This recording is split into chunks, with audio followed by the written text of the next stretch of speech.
Lieutenant Jake Morrison rolled over in his sleeping bag and let out a contented sigh as another artillery shell exploded roughly 50 meters from the temporary shelter.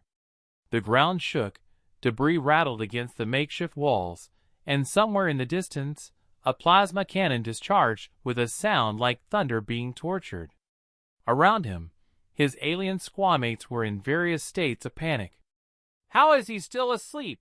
whispered Kethria, the Altarian communications specialist, her 4 eyes wide with terror as she pressed herself against the far wall.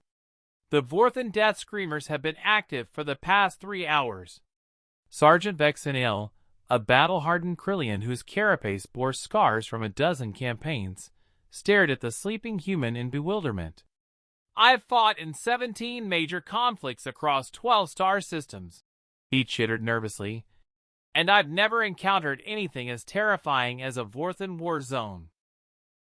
The psychological warfare alone should have driven him into catatonic shock.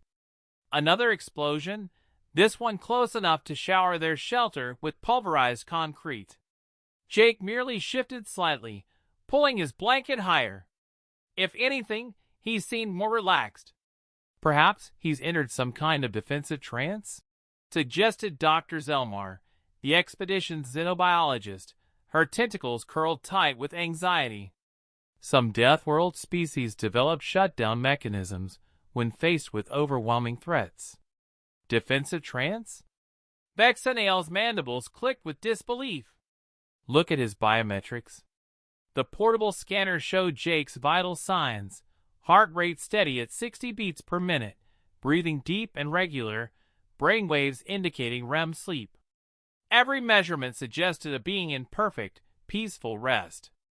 Outside, the Vorthan forces had begun their nightly ritual of psychological warfare, broadcasting the death screams of their victims through massive speakers, filling the air with sounds specifically designed to trigger primal terror in most sentient species.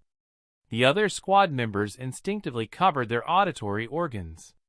Jake mumbled something in his sleep that sounded suspiciously like, "Not as loud as my old roommate. This is impossible," Kethria whispered, her translator struggling with her species' panic-induced dialect. "The Vorthans are using Class 7 fear frequencies. Even our most hardened veterans require psychological conditioning and chemical suppressants to function in these conditions."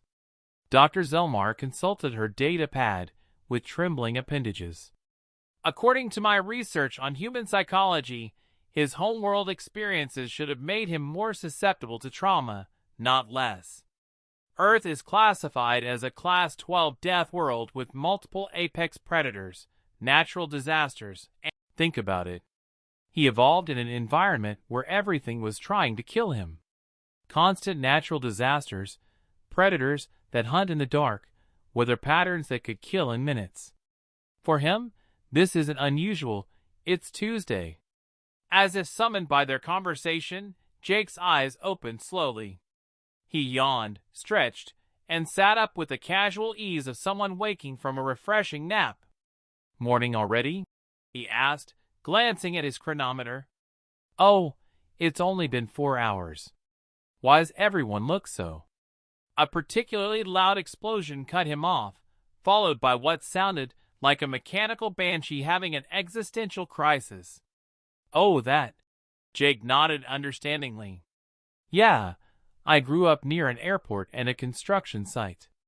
This is actually pretty quiet compared to home." He looked around at his terrified squadmates. "You guys okay? You look a little stressed." "Stressed?"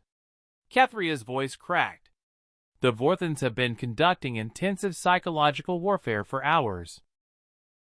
"How did you sleep through that?" Jake shrugged. "My little sister used to practice violin. Trust me, nothing in this galaxy is scarier than a 7-year-old learning to play Mary Had a Little Lamb at 3 in the morning." He began packing his sleeping gear with practiced efficiency. Besides, the explosions have a nice rhythm to them. Very soothing. Dr. Zelmar made rapid notes on her datapad. "Fascinating. It appears that Deathworld conditioning creates not just physical resilience,